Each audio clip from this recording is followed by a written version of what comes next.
Information से update रख सकते हैं। ये तो बहुत अच्छा ऐप है, मैं अभी डाउनलोड करके खुद को अपडेट करती हूँ। सास बनी डंडे वाली भूत। शिखा की नई नई शादी हुई थी। उसका मायका और ससुराल दोनों कानपुर में ही थे, इसलिए उससे मिलने उसके भाई अक्सर आते जाते रहते थे। ये बात शिखा की सास मीना को बिल्कुल पसंद नहीं थी। मम्मी जी, आज राहुल भैया आ रहे हैं। कौन? तेरे चाचा का लड़का? जी मम्मी जी। अरे पर वो तो दिल्ली में रहता है ना?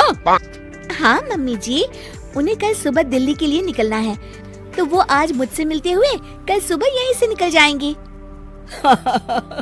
हमने तो धर्मशाला खोल रखी है ना। कुछ कहा क्या मम्मी जी? मैंने कहा हाँ, आने दे तेरे भैया को, जमकर खातिरदारी करेंगे। अब तो कुछ करना ही पड़ेगा, इससे पहले कि मेरा घर धर्मशाला बन जाए। ये कैसी बातें कर रही हो मीना? सच ही तो कह रही हूँ। अभी इसकी शादी को साल भर भी नहीं हुआ और आए दिन इसके घर वाले आधमकते हैं।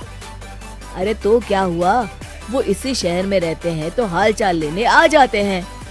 इस बार मैं उनका हाल और चाल दोनों ही बिगाड़ दूंगी। अब बहुत हो गया जी। अरे ये कैसी बातें कर रही हो, हे भगवान, बस आप तो देखते जाइए।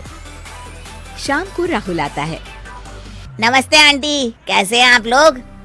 हम लोग तो ठीक है, तुम कैसे हो बेटा? मैं भी अच्छा ही हूँ आंटी। बस आज रात के बाद नहीं रहोगे। चलिए भैया, मैं आपको हमारा घर दिखाती हूँ।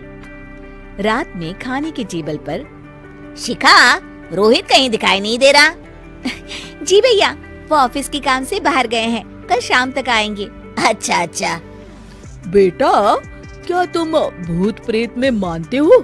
नहीं नहीं आंटी जी, पर अचानक आपको ये ख्याल कहाँ से आ गया? पता नहीं क्यों, कभी कभी मुझे लगता है जैसे रात के समय बैठक में कोई घूमता रहता है। ये आप क्या कह रही हैं मम्मी जी?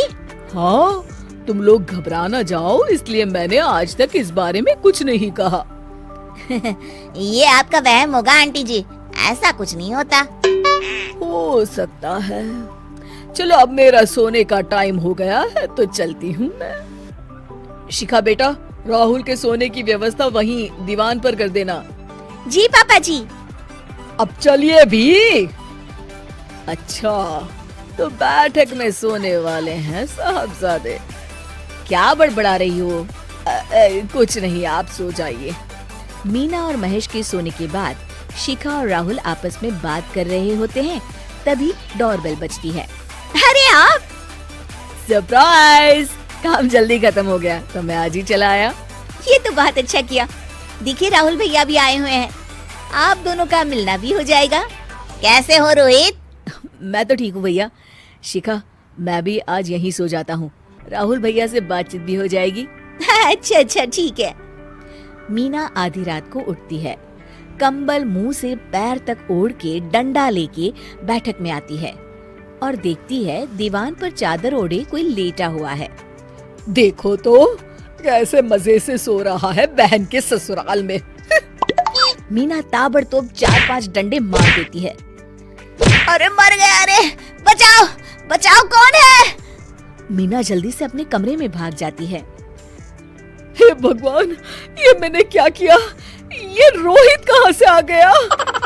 लगता है ये नालायक राहुल मेहमानों वाले कमरे में सो गया होगा। आज तो इसकी खैर नहीं।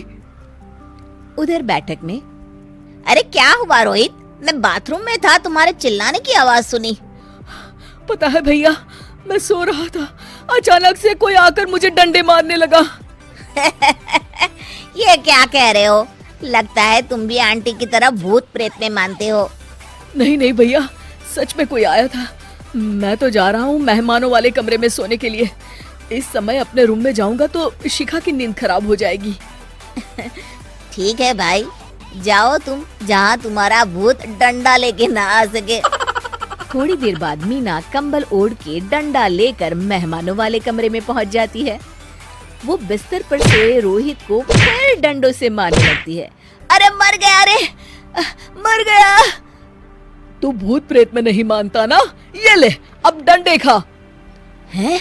ये तो माँ की आवाज है। रोहित कंबल खींच देता है। बेटा तू? अरे ये क्या कर रही हो माँ? मार मार के मेरा भरता बना दिया आपने।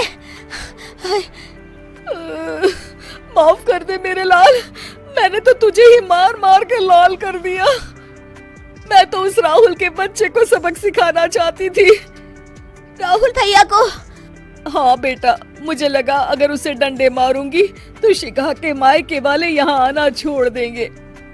हे भगवान, माँ ये घर शिखा का भी है, उसके घर वाले जब चाहे आ सकते हैं।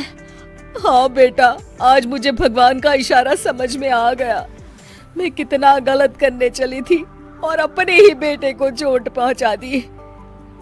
अब चुपचाप जाके सो जाओ माँ, और किसी को कुछ बताने की जरूरत भी नहीं है। शिक्षा दूसरों का बुरा चाहने वालों के साथ भी बुरा ही होता है।